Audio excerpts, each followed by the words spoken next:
저 사람은 뭔가 달라 이런 느낌 받아본 적 있으신가요? 똑같은 상황에서도 어떤 사람은 쉽게 포기하고 어떤 사람은 끝까지 해내죠. 하버드 비즈니스 리뷰 최신 연구에 따르면 성취하는 사람들의 85%가 공통된 말투와 태도를 가지고 있다고 해요. 오늘은 그들만의 특별한 비밀을 알려드릴게요.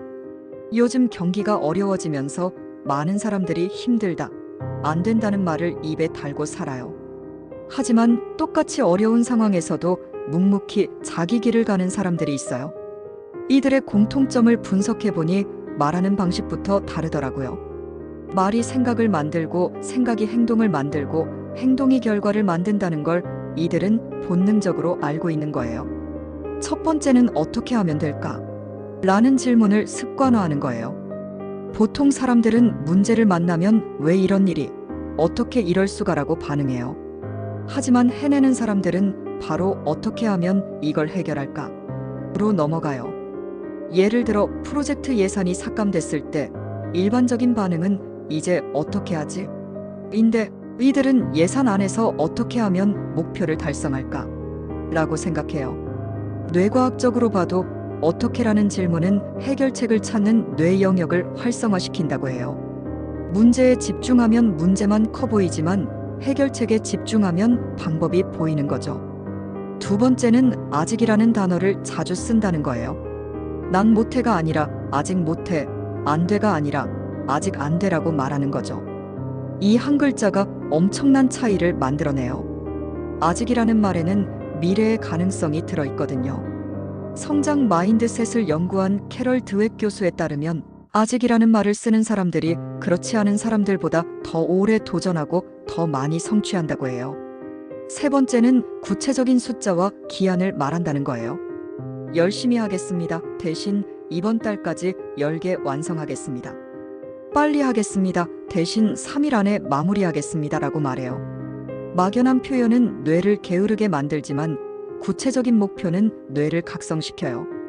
더 중요한 건 다른 사람들도 이런 사람을 더 신뢰하게 된다는 거예요. 같은 약속이라도 구체적으로 말하는 사람이 더 책임감 있어 보이거든요. 네 번째는 내 탓이다라는 말을 두려워하지 않는다는 거예요. 뭔가 잘못됐을 때 변명하거나 다른 사람 탓을 하는 대신 자신의 책임부터 인정해요. 제가 미리 확인했어야 했는데 놓쳤네요 라고 말하는 거죠. 이게 약해 보일 것 같지만 오히려 더 강해 보여요.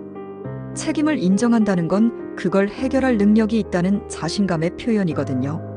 실제로 리더십 연구에서도 책임을 지는 사람이 더 큰 권한을 받게 된다는 결과가 나와 있어요. 다섯 번째는 배웠다는 말을 자주 한다는 거예요. 실패했을 때 망했다가 아니라 배웠다. 힘들었을 때 지겨워가 아니라 성장했다라고 표현해요. 같은 상황이지만 해석을 다르게 하는 거죠. 이들에게는 실패가 끝이 아니라 데이터예요. 이 방법은 안 되는구나. 다른 방법을 시도해보자라는 식으로 생각하는 거예요. 에디슨이 전구를 발명할 때 나는 실패한 게 아니라 전구가 켜지지 않는 999가지 방법을 발견한 것이다라고 말한 것처럼요. 대구에서 작은 카페를 운영하는 박모 씨는 코로나 때 매출이 80% 떨어졌어요. 주변 사장들은 이제 끝났다며 포기했지만 박모 씨는 어떻게 하면 이 상황을 기회로 만들까? 라고 생각했대요. 배달 시스템을 도입하고 원두 판매도 시작했어요. 아직 가능성이 있다며 계속 새로운 걸 시도했죠. 결국 지금은 코로나 전보다 매출이 더 늘었다고 해요. 같은 상황, 다른 말투, 다른 결과인 거죠. 정리하면 해결책 중심의 질문하기, 아직이라는 가능성의 언어 쓰기, 구체적인 숫자로 말하기, 책임지는 태도 보이기, 실패를 학습으로 해석하기가 이들만의 특징이에요. 중요한 건 이런 말투와 태도가 하루아침에 만들어지는 게 아니라는 거예요. 의식적으로 연습해야 해요. 처음엔 어색하겠지만 21일만 지속하면 습관이 되고 습관이 되면 그게 나의 정체성이 돼요. 말투가 바뀌면 생각이 바뀌고 생각이 바뀌면 인생이 바뀌어요. 여러분은 평소에 어떤 말투를 쓰고 계시나요? 혹시 해내는 사람들의 말투를 써본 경험이 있다면 댓글로 공유해 주세요.